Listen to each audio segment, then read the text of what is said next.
As the first director of UNESCO, Sir Julian Huxley wrote a paper entitled UNESCO: Its Purpose and Its Philosophy, in which he outlined his vision for the newly created international organization, which grew out of the League of Nations Institute of Intellectual Cooperation.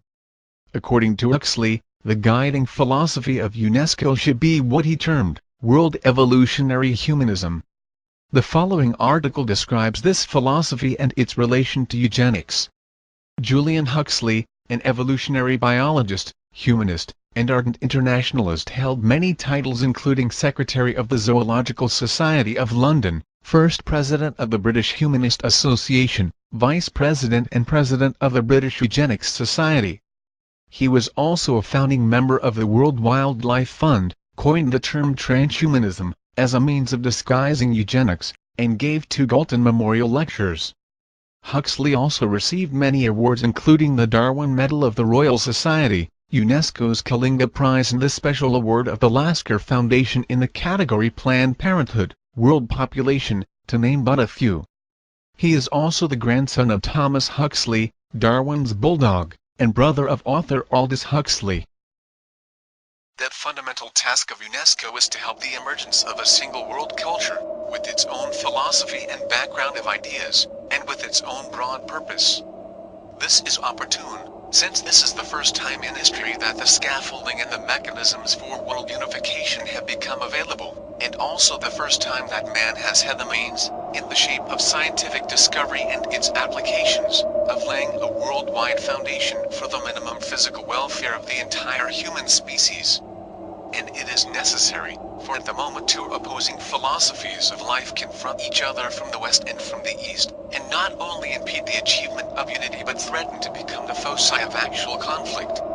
You may categorize the 2 philosophies as 2 supranationalisms, or as individualism versus collectivism, or as the American versus the Russian way of life, or as capitalism versus communism, or as Christianity versus Marxism, or in half a dozen other ways. The fact of their opposition remains, and the further fact that round each of them are crystallizing the lives and thoughts and political aspirations of hundreds of millions of human beings. Can this conflict be avoided, these opposites be reconciled, the antitheses be resolved in a higher synthesis? I believe not only that this can happen, but that, through the inexorable dialectic of evolution, it must happen, only I do not know whether it will happen before or after another war.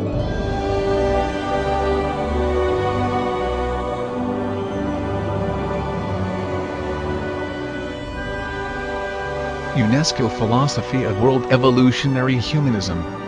From UNESCO: Its Purpose and Its Philosophy. But in order to carry out its work, an organization such as UNESCO needs not only a set of general aims and objects for itself, but also a working philosophy, a working hypothesis concerning human existence and its aims and objects, which will dictate, or at least indicate, a definite line of approach to its problems.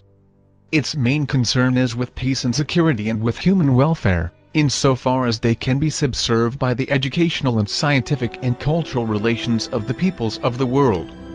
Accordingly, its outlook must, it seems, be based on some form of humanism. Further, that humanism must clearly be a world humanism, both in the sense of seeking to bring in all the peoples of the world, and of treating all peoples and all individuals within each people as equals in terms of human dignity, mutual respect, and educational opportunity. It must also be a scientific humanism, in the sense that the application of science provides most of the material basis for human culture, and also that the practice and the understanding of science need to be integrated with that of other human activities. It cannot, however, be materialistic, but must embrace the spiritual and mental as well as the material aspects of existence, and must attempt to do so on a truly monistic, unitary philosophic basis. Finally, it must be an evolutionary as opposed to a static or ideal humanism. It is essential for UNESCO to adopt an evolutionary approach. If it does not do so, its philosophy will be a false one, its humanism at best partial, at worst misleading. We will justify this assertion in detail later. Here it is only necessary to recall that in the last few decades it has been possible to develop an extended or general theory of evolution which can provide the necessary intellectual scaffolding for modern humanism. It not only shows us man's place in nature and his relations to the rest of the phenomenal universe, not only gives us a description of the various types of evolution and the various trends and directions within them, but allows us to distinguish desirable and undesirable trends, and to demonstrate the existence of progress in the cosmos. And finally it shows us man as now the sole trustee of further evolutionary progress, and gives us important guidance as to the courses he should avoid and those he should pursue if he is to achieve that progress. An evolutionary approach provides the link between natural science and human history. It teaches us the need to think in the dynamic terms of speed and direction rather than in the static ones of momentary position or quantitative achievement. It not only shows us the origin and biological roots of our human values, but gives us some basis and external standards for them among the apparently neutral mass of natural phenomena. And it is indispensable in enabling us to pick out, among the chaotic welter of conflicting tendencies today, those trends and activities and methods which UNESCO should emphasize and facilitate. Thus the general philosophy of UNESCO should, it seems, be a scientific world humanism, global in extent and evolutionary in background. What are the further implications, practical as well as theoretical, of such an outlook? We must examine these in some detail before coming down to a consideration of UNESCO's activity section by section. Our first task must be to clarify the notion of desirable and undesirable directions of evolution, for on this will depend our attitude to human progress, to the possibility of progress in the first place, and then to its definition. But once more a new and more efficient method of evolutionary change is available. It becomes available to man through his distinctively human properties of speech and conceptual thought, just as natural selection became available to life as a result of its distinctive properties of reproduction and variation. Objectively speaking, the new method consists of cumulative tradition, which forms the basis of that social heredity by means of which human societies change and develop. But the new method also has a subjective aspect of great importance.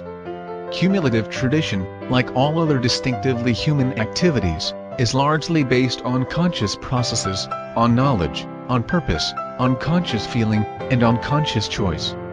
Thus the struggle for existence that underlies natural selection is increasingly replaced by conscious selection, a struggle between ideas and values in consciousness. Evolution in the human sector consists mainly of changes in the form of society, in tools and machines, in new ways of utilizing the old innate potentialities, instead of in the nature of these potentialities, as in the biological sector. Nor does it mean that man's innate mental powers could not be improved.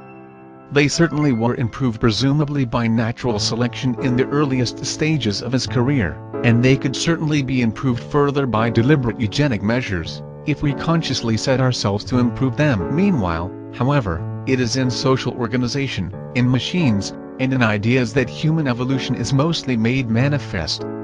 Eugenics. In the philosophy outlined above, there is a lot of high-sounding idealistic language about equality. For example, the quote below.